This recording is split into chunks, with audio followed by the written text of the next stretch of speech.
तुमचेही केस या कारणामुळे जास्त गळतायत का?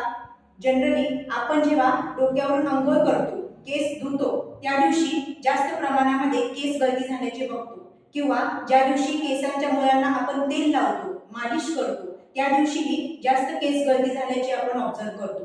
तर आजच्या या व्हिडिओमध्ये मी तुम्हाला नेमकं हेच सांगणार आहे की केस गळती कोणत्या कारणामुळे जास्त होऊ शकते. तर हे ऐकण्यासाठी व्हिडिओ शेवटपर्यंत नक्की बघा.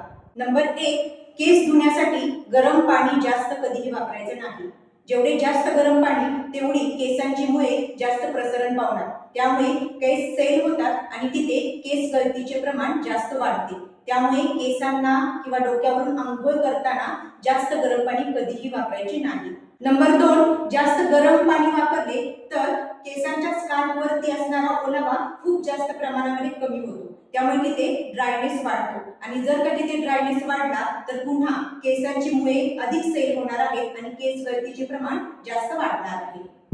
नंबर 3, केस धुताना जर तुम्ही जास्त गरम पाणी वापरलं तर केसांच्या मुळांमध्ये असणारे किंवा स्काल्पवरती असणारे जे नैसर्गिक तेल आहे, ज्याला आपण सीबम असे म्हणतो, ते सीबम निघून जाते किंवा त्याचे प्रमाण खूप कमी होते. त्यामुळे केसांमध्ये वृक्षता जास्त वाढते आणि केस तजेलदार राहत नाही. त्यामुळे केसांना गरम पाणी वापरायचे नाही. नंबर 4, जास्त गरम पाणी केस धुण्यासाठी जर वापरले तर केसांच्या वरती असणारा क्युटिकल लेअर खराब होतो, त्यामुळे केस जास्त फ्रिझी होतात आणि केस आपल्याला रफ वाटू लागतात. नंबर 5, केस गळती कमी होण्यासाठी याकरिता केसांना धुण्यासाठी जास्त गरम पाणी वापरायचं नाही. केस नेहमी थंड पाण्याने धुवायचे आहेत किंवा जास्त थंडीचे दिवस असतील तर तुम्ही कोमट पाणी लुकवार्म वॉटर वापरू शकता.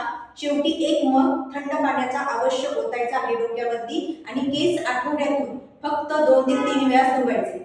जास्त वारंवार केस धुण्यानेही केस गळतीचे प्रमाण जास्त वाढू शकते. तुम्हालाही केस गळतीची खूप समस्या असल्यास कमेंटमध्ये तुम्ही हेअर असा मेसेज करू शकता.